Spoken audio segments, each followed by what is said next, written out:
बिस्मिल्लाहिर्रहमानिर्रहीम। अस्सलामुअलैकुम वरहमतुल्लाहि वबरकातुहू। मरियम किचन में खुशामदीद।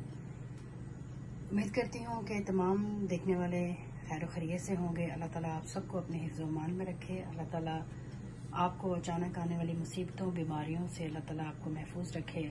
अल्लाह ताला दीन दुनिया आखिरत की तमाम खुशियाँ आपको देखना नसीब फरमाए। आज मरियम किचन में हम बना रहे हैं बैंगन, आलू और हरी मिर्च के पकौड़े। चूँकि आज दिल भी चाह रहा था तो हमने कहा चलें आज हम बैंगन, आलू और मिर्चों की रेसिपी जो है आपके साथ शेयर भी करते हैं। तो यहाँ पर हमने बैंगन के स्लाइसेस गोल गोल कटिंग कर लिए हैं, आलू के भी इसी तरह से कटिंग कर लिए हैं और हरी मिर्चें जो है हमारे पास दो डिफरेंट किस्म की हैं, एक थोड़ी सी लार्ज और एक थोड़ी सी मीडियम। तो दोनों के बीज जो है वो हमने निकाल लिए हैं और उनकी इस तरह से दरमियान में हमने कटिंग कर ली है।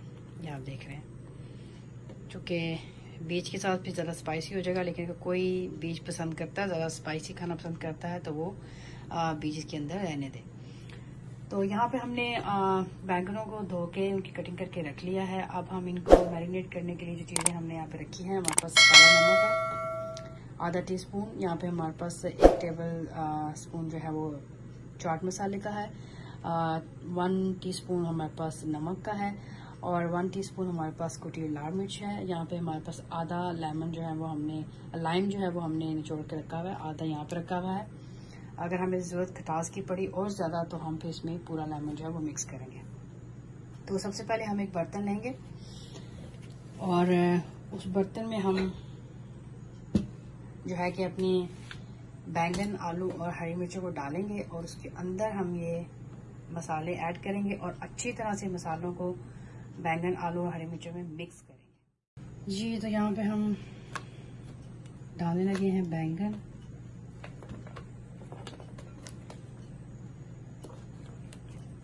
आलू और हरी मिर्च। सबसे पहले हम इसमें लेमन ऐड करते हैं, फिर हम इसमें नमक डाल देते हैं। नमक हस्बे ज़रूरत है, अगर आप चाहें तो ज़्यादा कम भी कर सकते हैं, इसका टेस्ट चेक करके। यहाँ पे हम कुटी हुई लाल मिर्च, काला नमक, क्योंकि काला नमक भी बेसिकली नमक ही होता है, तो जितना आप इसमें स्पाइसी ऐड करना चाहें अपने हिसाब से आप इसको कर सकते हैं। अब हाथों की मदद से हम इसको अच्छी तरह से मिक्स करेंगे ताकि सारे मसाले जो हैं हमारे अच्छी तरीके से रच जाएं। माशाल्लाह से हमने तीनों चीज़ों को बहुत अच्छे तरीके से मैरिनेट कर लिया है और इनका मसाला अच्छी तरह से इनके अंदर भर दिया है, आप देख सकते हैं माशाल्लाह से। और अब 15 से 20 मिनट तक के लिए हम इसको रखेंगे रेस्ट के लिए, ताकि मसाला अच्छी तरह से तीनों चीज़ों में जो है कि जज्ब हो जाए। तो जब तक हमारा मसाला 15 से 20 मिनट तक मैरिनेट होता है अच्छे तरीके से, तब तक हम बेसन जो है वो मिक्स कर लेते हैं, क्योंकि उसी बेसन में हम आलू, बैंगन और हरी मिर्चों के कतरे जो हैं वो तैयार करके पकौड़े बनाएंगे। अच्छा जी, अब हम बेसन जो है वो तैयार कर लेते हैं बैंगन, आलू और हरी मिर्चों के पकोड़े फ्राई करने के लिए। तो यहाँ पे हमने सब चीज़ें रेडी करके रख ली हैं। ये 2 कप हमने जो लिए हैं बेसन के, और यहाँ पे 3 टेबल स्पून हमारे पास मैदा है जो हमने इसमें ऐड कर दिया है। यहाँ पे हमारे पास बेकिंग सोडा 2 से 3 चुटकी, 1 टेबल स्पून हमारे पास चाट मसाला और आधी जो है कि 1 टीस्पून हमारे पास कुटी लाल मिर्च। यहाँ पे हमारे पास आधा टीस्पून नमक, आधा टीस्पून ज़ीरा, 2 से 3 चुटकी हमारे पास अजवाइन और आधा टीस्पून पिसा हुआ सूखा धनिया और आधा ही टीस्पून हमारे पास साबुत का धनिया, जो हमने इस तरह से हल्का सा इसको जो है कि ग्राइंड किया और हाथों की मदद से हम इसको और मसल के इसमें डाल देंगे। ये हमारे मसाले थे जो हमने इसमें ऐड कर दिए। यहाँ पे हमारे पास थोड़ा सा धनिया है, 2 से 3 पीसेस, और 3 से 4 पीस हमारे पास पुदीने के हैं जो हम बाद में इसमें ऐड करेंगे। तो अब हम हस्बे ज़रूरत पानी ऐड करके हम बेसन को अच्छी तरह से मिक्स करेंगे। जी तो यहाँ पे देख सकते हैं मसाले हमने सारे मिक्स कर दिए हैं और यहाँ पे हम भूल गए थे, यहाँ पे आप आधी टीस्पून लाल मिर्च जो है वो भी आप इसमें ऐड करेंगे। अब हम अच्छी तरह से स्पैचुला की मदद से थोड़ा थोड़ा पानी डाल के हम बेसन को बहुत अच्छे तरीके से हम मिक्स करेंगे। हमें इसको ना ज़्यादा नरम करना है और ना ज़्यादा इसको सख्त करना है। इतना रखना है कि हमारे बैंगन, आलू और हरी मिर्ची के पकौड़े उसमें अच्छी तरह से जज्ब हो जाएं और बेसन उनके साथ जो है कि फ्राई हो। अब इसको हम पानी की मदद से इस तरीके से मिक्स करें। माशाल्लाह से बेसन हमने बहुत अच्छे तरीके से मिक्स कर लिया, ये आप देख सकते हैं।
माशाल्लाह से आलू, बैंगन और हरी मिर्च के पकोड़े जो हैं वो हमने रेडी कर लिए हैं, डिश आउट कर लिए हैं। माशाल्लाह से बहुत ही क्रिस्पी और बहुत ही डिलीशियस बने हैं। इसके ऊपर हमने थोड़ा सा चाट मसाला भी ऐड कर दिया है। अगर आप चाहें तो ऐड कर सकते हैं, अगर आपको पसंद नहीं तो आप स्किप कर सकते हैं। और हमने इसके साथ पुदीने, हरी मिर्चों और हरे धनिए की चटनी बनाई है और साथ इमली की चटनी। आप भी चटनी बनाएं, केचप के साथ भी खा सकते हैं और माशाल्लाह से बहुत ही आपको मज़ा आएगा। और रमज़ान माशाल्लाह से अफ्तारी में तो पकोड़े जो है कि उसके बगैर अफ्तारी इनकम्प्लीट है। आप अपने घर में इसको ज़रूर ट्राई कीजिएगा। काइंडली जो मेरे चैनल पे नए हैं, मेरे चैनल को सब्सक्राइब कर लें। अगर रेसिपी अच्छी लगे तो लाइक कर दें, फैमिली और फ्रेंड के साथ इसको शेयर करें और बेल के बटन को लाजमी दबाएं ताकि आने वाली वीडियो की नई नोटिफिकेशन आपको टाइम पे मिल सके। और कमेंट बॉक्स में अपनी राय से मुझे ज़रूर आगाह कीजिएगा। इसी के साथ अपना और अपने घर वालों का बहुत ढेर सारा ख्याल रखिएगा इस खूबसूरत दुआ के साथ कि अल्लाह और उसके हबीब सल्लल्लाहु अलैहि वसल्लम के हवाले मरियम को भी दे इजाज़त और मरियम को भी अपनी दुआ में याद रखिएगा। इंशाल्लाह ज़िंदगी रही तो मिलेंगे नेक्स्ट टाइम किसी डिलीशियस रेसिपी के साथ। तब तक के लिए अल्लाह हाफिज़। अस्सलामु अलैकुम व रहमतुल्लाहि व बरकातहू।